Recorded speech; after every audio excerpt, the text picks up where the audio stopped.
Hi friends, ഇന്ന് നമ്മൾ നമ്മുടെ മല്ലു സീരീസ് ചാനലിൽ മൈ അൺകാനി ഡെസ്റ്റിനിയുടെ ഫൈനൽ എപ്പിസോഡാണ് നോക്കാനായിട്ട് പോകുന്നത്. ഇന്നത്തെ എപ്പിസോഡിന്റെ സ്റ്റാർട്ടിംഗ് സീനിൽ ജനറൽ ചോദിക്കുകയാണ് നമ്മുടെ ലിൻ രാജകുമാരി അടുത്ത്, നീ ആരാ, നീ എന്താ ഇവിടെ ചോദിക്കുന്ന സമയത്ത് ഇവള് പറയണം, സത്യം പറഞ്ഞാൽ നിന്നെ ഇപ്പൊ ജയിലിൽ നിന്ന് റിലീസ് ചെയ്യിപ്പിച്ചതും അപ്പോൾ നിനക്ക് ലെറ്റർ എഴുതിയല്ല ഞാനായിരുന്നു എന്ന് പറയണം. മാത്രമല്ല ജനറൽ ചോദിക്കണം, ഇന്ന് എന്തൊരു ദിവസവും അത് 3 രാജ്യത്തിലെ ആളുകൾ ഇവിടെ ഉണ്ടല്ലോ, ആൾക്കാർ ഇവിടുന്ന് വന്നിട്ടുണ്ടല്ലോ എന്ന് ചോദിക്കുന്ന സമയത്ത് ഇവള് പറയണം, സത്യമാണ് ഇന്നത്തെ ഒരു ദിവസം കൊണ്ട് തന്നെ ഇവിടെ എല്ലാ കാര്യങ്ങളും മാറ്റം വരുത്താൻ പോകുന്ന ലിൻ രാജകുമാരി പറയുവാണ്. അപ്പൊ ഈ മന്ത്രിമാർക്ക് ആകെ കൺഫ്യൂഷൻ ആയി കേട്ടോ. അവരിത് കേൾക്കുന്ന സമയത്ത് അവർക്ക് മനസ്സിലാകുന്നത് സത്യം പറഞ്ഞു കഴിഞ്ഞാൽ നമ്മുടെ ലിൻ രാജകുമാരാണ് ഇതിന്റെ ഇടയിൽ കളിച്ചത്. അപ്പൊ അവർ അങ്ങോട്ടും ഇങ്ങോട്ടും സംസാരിച്ചുകൊണ്ടിരിക്കുകയാണ്, ഇവിടെ എന്താ സംഭവം എന്നുള്ള രീതിക്ക് സംസാരിച്ചുകൊണ്ടിരിക്കുകയാണ്. ആ സമയത്ത് നമ്മുടെ ഹീറോയിനെ എടുക്കാനായിട്ട് നമ്മുടെ ഹീറോയിൻ്റെ ബ്രദർ വന്നിട്ട് പറയാം, നമുക്ക് വേഗം ഡോക്ടറെ അടുത്ത് കൊണ്ടുപോകാൻ പറഞ്ഞിട്ട് ഇവരെല്ലാവരും എടുത്തുകൊണ്ട് പോകണം. എന്നിട്ട് നമ്മുടെ ഹീറോയിൻ അവിടെ നിന്ന് എണീറ്റിട്ടുണ്ട് പറയണേ, എല്ലാ മന്ത്രിമാരും നോക്കി പറയണേ, നിങ്ങളല്ലയോ പറഞ്ഞത്. ലിൻ രാജകുമാരുടെ അടുത്ത് ഹീറോയിൻ ചോദിക്കുകയാണ്, അപ്പോൾ ഒരു പക്ഷേ നിങ്ങൾ ടിയാൻമു രാജ്യത്തിലെ ആർമി എല്ലാം ഇങ്ങോട്ട് വന്നുകൊണ്ടിരിക്കുവല്ലേ, ഞങ്ങളുടെ അടുത്ത് വഴക്കുണ്ടാക്കാനായിട്ട് വന്നുകൊണ്ടിരിക്കുമായിരിക്കുമല്ലേ എന്ന് ചോദിക്കുന്ന സമയത്ത് നമ്മുടെ ലിൻ രാജകുമാരി പറയാം, അതിലെന്താ സംശയം, അവർ കുറച്ച് നേരത്തിനകം തന്നെ ഇവിടെ എത്തും ചെയ്യും, മൂഷി രാജ്യം കൈയടക്കും ചെയ്യുമെന്ന് പറയും. അപ്പോഴും മന്ത്രിമാർ ഇച്ചിരിയും കൂടി അങ്ങ് ടെൻഷനാകും. അപ്പോൾ എടുത്തുകൊണ്ടേ നമ്മുടെ ഹീറോയിൻ പറയണം, ഓക്കെ അങ്ങനെ ആവട്ടെ. എന്നിട്ട് മന്ത്രിമാരെല്ലാം നോക്കിക്കൊണ്ട് പറയണം, നിങ്ങളെല്ലാം പറഞ്ഞ ഞാനായിരുന്നു ഈ നാടിൻ്റെ ശാപെന്നല്ലയോ, ഇപ്പോൾ താണ്ടി ടിയാൻമു രാജ്യത്തിലെ ആർമി വരുന്നു, ഒരിക്കലും മൂഷി രാജ്യത്തിലെ ആർമിയെ കൊണ്ട് അവരെ ഏറ്റുമുട്ടാനായിട്ട് സാധിക്കത്തില്ല. ഞാൻ എന്തുവായാലും ഇതിൽ ഇറങ്ങാൻ പോകുന്നില്ല. എന്നേക്കാളും ഭാഗ്യവാനായിട്ടുള്ള ആരെങ്കിലും ഉണ്ട് ഈ നാട് നോക്കാനുണ്ടെങ്കിൽ അവർ പോയിട്ട് അവർ നേരിട്ട് വരട്ടെ, എനിക്കതൊരു പ്രശ്നമല്ല എന്ന് പറഞ്ഞ സമയത്ത് മന്ത്രിമാർക്ക് ആകെ മൊത്തം ടെൻഷനാകുക. കാരണം വെച്ച് കഴിഞ്ഞാൽ നമ്മുടെ ഹീറോയിൻ സത്യം പറഞ്ഞാൽ അവർക്ക് നല്ല കഴിവുണ്ട്, ഫൈറ്റിങ്ങിലാണെങ്കിലും എല്ലാത്തിനും കഴിവുണ്ട്, പക്ഷെ അവൾ അങ്ങ് കൈ ഒഴിയുമല്ലേ.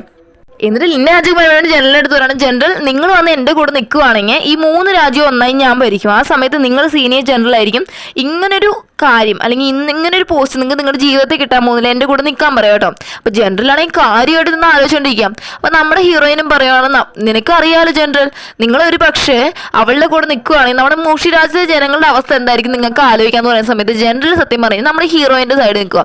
എന്നിട്ട് പറയുകയാണ്, എന്തൊക്കെ പറഞ്ഞാലും എൻ്റെ നാടിനെ വിട്ടുകളാൻ എനിക്ക് പറ്റത്തില്ല. അത് രാജകുമാരി എന്ത് വെച്ച് കഴിഞ്ഞാൽ മറ്റേ സിഗ്നൽ വിടത്തില്ലേ, ഒരു വെടി പൊട്ടിക്കുന്ന പോലെ സിഗ്നൽ ആർമീസ് വരാൻ വേണ്ടിയിട്ട്, അപ്പൊ അതങ്ങ് വിടുക കേട്ടോ. ഈ സിഗ്നൽ വിട്ടതിന് ശേഷമാണ് നമ്മുടെ ഹീറോയിൻ പറയുന്നത്, നീ ഇപ്പൊ വിട്ടതേ ടിയാൻമു രാജ്യത്തിന്റെ സിഗ്നൽ അല്ല, ഷുവാനു രാജ്യ സിഗ്നല, അവരുടെ ആർമി ഇങ്ങോട്ട് വന്നുകൊണ്ടിരിക്കുന്നത്. ഇപ്പൊ എടുത്തോടനെ നമ്മുടെ ലിൻ രാജകുമാരാണ്, അത് ഇവിടെ അടുത്ത് എവിടെയെങ്കിലും ഉണ്ടോ എന്ന് ഞാൻ ചെക്ക് ചെയ്യായിരുന്നു, പക്ഷെ ഇവിടെ എടുത്തു എവിടെയും അവരില്ലായിരുന്നു. അപ്പൊ നമ്മുടെ ഹീറോയിൻ പറഞ്ഞു, അവരെങ്ങനെ ഇന്നലെ വൈകിട്ട് ഇവിടെ ഉണ്ടാകുന്നത്, കാരണം ഇന്നലെ രാത്രി തന്നെ പോയി ടിയാൻമു രാജ്യത്തിനെ അവർ നശിപ്പിക്കാനായിട്ട് ഓൾറെഡി പോയെന്ന് പറയാം കേട്ടോ. അപ്പൊ നമ്മൾ ലിൻ രാജകുമാരി ഇത് ആവണം. മാത്രമല്ല നമ്മുടെ ഹീറോയിൻ പറയുന്നത്, പിന്നെ ഇന്നലെ നീ അറിയാതെ എൻ്റെ 2ാമത്തെ ചേട്ടനാ പോയിട്ട് ഈ ഒരു സിഗ്നൽ മാറ്റി വെച്ചത്.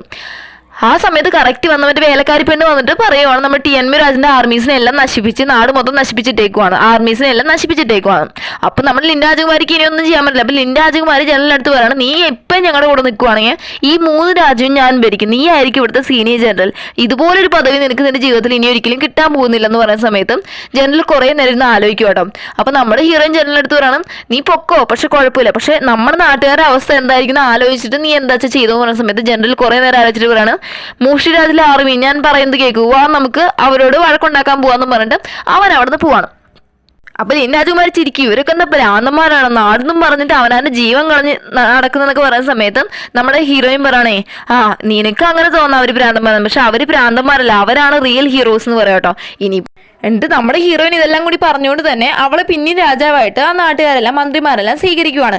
അവരെല്ലാം വന്ന് ഇവൾക്ക് വേണ്ടി വണങ്ങുവാണ്. കാരണം ഇത്രയും വലിയ പ്രശ്നം വന്നപ്പോൾ നമ്മുടെ ഹീറോയിൻ ഉണ്ടായതുകൊണ്ടല്ലേ അവരുടെ ജീവനൊക്കെ ഇപ്പോൾ രക്ഷ കിട്ടിയത്. മാത്രമല്ല അത് കഴിഞ്ഞ് നമ്മുടെ ലിൻ രാജകുമാരൻ്റെ ജയിലടയ്ക്കും കേട്ടോ.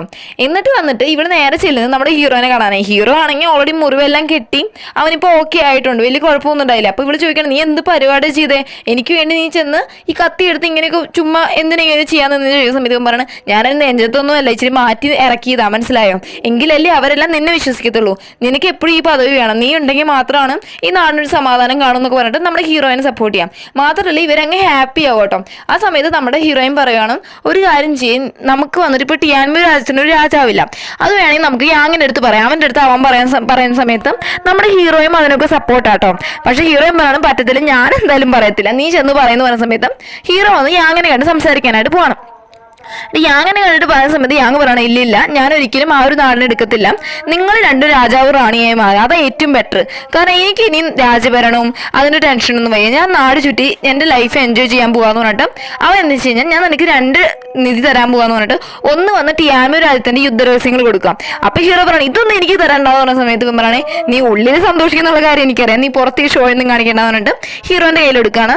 അപ്പൊ എന്നിട്ട് ഇവൻ പോവാട്ടോ, നമ്മുടെ ഹീറോയിന്റെ ലൈഫിൽ നിന്നും കൂടിയാ പോകുന്നത്. ഇവനാണെങ്കിൽ സങ്കടം സഹിക്കാൻ വയ്യ. ഇവൻ പോയി കഴിഞ്ഞ സമയത്ത് നമ്മുടെ ഹീറോ അല്ല അവൻ 2 നിധി എന്ന് പറഞ്ഞ ടീച്ചർക്ക് എനിക്ക് 1 നിധി മാത്രമാണല്ലോ തന്നെ, ചതി എന്ന് പറഞ്ഞിട്ട് അവനവിടെ നിൽക്കും. സത്യം പറഞ്ഞാൽ നമ്മുടെ ഹീറോയിനെയാണ് അവൻ 2ാമത് നിധിയായിട്ട് പറഞ്ഞത്. ഇതേ സമയം നമ്മുടെ ഹീറോയിൻ ആണെങ്കിൽ ലിൻ രാജകുമാരെ കാണാൻ പോയി. അവളാണെങ്കിൽ ഇച്ചിരി വൈക്കോലൊക്കെ ഉള്ള ഒരു സ്ഥലത്തായി ഇരിക്കുന്നത്. അവളാണെങ്കിൽ ഒരു പ്രാന്തി കണക്കിരിക്കും കേട്ടോ അവിടെ. അപ്പൊ ആ സമയത്ത് ചെന്നിട്ട് നമ്മുടെ ഹീറോയിൻ പറയാണ് നീ ഇത്രയൊക്കെ ചെയ്തത് കൊണ്ടാണ് നിനക്ക് ഈ അവസ്ഥ വന്നത്, അല്ലെങ്കിൽ നിനക്ക് നന്നായി ജീവിച്ചുകൂടായിരുന്നോ, നിനക്ക് ആ നാട് ഭരിച്ച് സുഖമായി ജീവിക്കാമായിരുന്നല്ലോ എന്ന് പറഞ്ഞ സമയത്ത് ലിൻ രാജകുമാരി പറയാണ് അല്ല നീ എപ്പോഴാ മനസ്സിലാക്കി ഞാൻ നിന്നെ ചതിക്കുവാന്ന് ചോദിക്കുന്ന സമയത്ത് നമ്മുടെ ഹീറോയിൻ പറയാണ് ഞാൻ തുടക്കം തൊട്ടേ നിന്നെ വിശ്വസിച്ചിട്ടില്ല, പിന്നെയാണോ നീ ആദ്യം തൊട്ടേ നിനക്ക് മുറിവുണ്ടാക്കിയതല്ല, ഞങ്ങൾ വിശ്വസിക്കാൻ വേണ്ടി ചെയ്താന്നൊക്കെ എനിക്ക് അപ്പോഴേ ഡൗട്ട് ഉണ്ടായിരുന്നു. മാത്രമല്ല നിന്റെ ഓരോ പ്രവൃത്തിയിലും എൻ്റെ ഒരു കണ്ണുണ്ടായിരുന്നു. പിന്നെ ടിയാനു രാജ്യത്ത് ഒരു ഫേക്ക് ആയിട്ടുള്ള ന്യൂസ് വന്നപ്പോഴും ഞാൻ നിന്നെ വിശ്വസിച്ചിരുന്നില്ല, പക്ഷെ ഞാൻ വിശ്വസിക്കുന്ന പോലെ നിന്നെ വിശ്വസിപ്പിച്ചതാന്ന് പറയാം കേട്ടോ.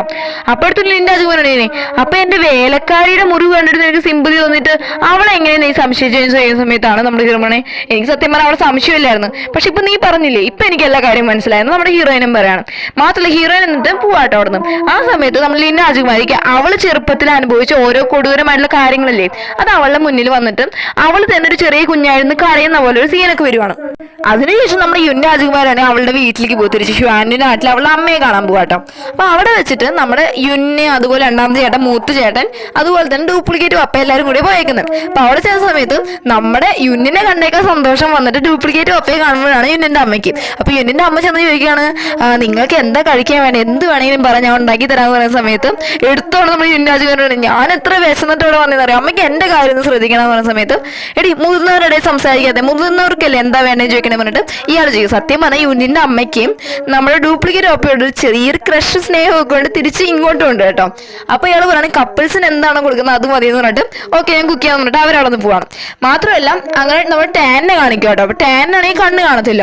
അപ്പൊ ഇവള് വന്നിട്ട് മെഡിസിൻ ഒക്കെ കുറെ ദിവസം എടുത്തായിരുന്നല്ലോ, അപ്പൊ അതിന് പേരിൽ ആ കണ്ണിൽ കെട്ടഴിക്കാം. അപ്പൊ ഇവൻ അപ്പോഴും ബ്ലർ ആയിട്ടാണ് കാണുന്നത്. അപ്പൊ അത് പറയുന്ന സമയത്ത് ഇവൾ ആയിരിക്കും ദൈവം ഇത്രയും കാലം ചികിത്സ ചെയ്തിട്ടും ഒരു ഇമ്പ്രൂവ്മെന്റ് ഇല്ലയോ എന്ന് പറഞ്ഞിട്ട് ഇവൾ സങ്കടപ്പെടുത്തുന്ന സമയത്ത് ഇവൻ പറയാണ് നിന്റെ ഡ്രസ്സ് കാണാൻ കൊള്ളാലോ. അപ്പോൾ ഡ്രസ്സ് മാത്രമേ ഉള്ളൂ കാണാൻ കൊള്ളാവുന്നത്. അപ്പൊ അവൻ നോക്കിയിട്ട് ആ ചെരുപ്പും കൊള്ളാടി, ആ കമ്മലും കൊള്ളാം, പിന്നെ തലയുള്ള ഹെയർ പിന്നിനും കൊള്ളാന്നൊക്കെ പറഞ്ഞ സമയത്ത് ഇവൾക്ക് അങ്ങ് സങ്കടമാകുക.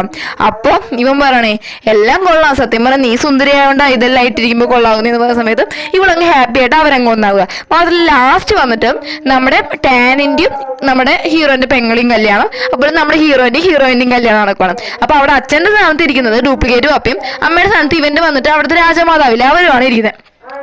അവര് അങ്ങനെ കല്യാണം കഴിഞ്ഞിട്ട് ലാസ്റ്റ് നമ്മുടെ ഹീറോയിനും കൂടി ഫസ്റ്റ് നൈറ്റിനും കയറുന്ന സീനോട് കൂടിയാണ് നമ്മുടെ ഈ ഡ്രാമയോട് അവസാനിക്കുന്നത്. ഓക്കെ ഫ്രണ്ട്സ്, നിങ്ങൾക്ക് ഈ ഡ്രാമ ഇഷ്ടപ്പെട്ടെങ്കിൽ ലൈക്ക് ചെയ്യാനും ഷെയർ ചെയ്യാനും സബ്സ്ക്രൈബ് ചെയ്യാനും മറക്കല്ലേ. മാത്രമല്ല നെക്സ്റ്റ് ഒരു വീഡിയോ ആയിട്ട് വരുന്നതായിരിക്കും. Bye bye.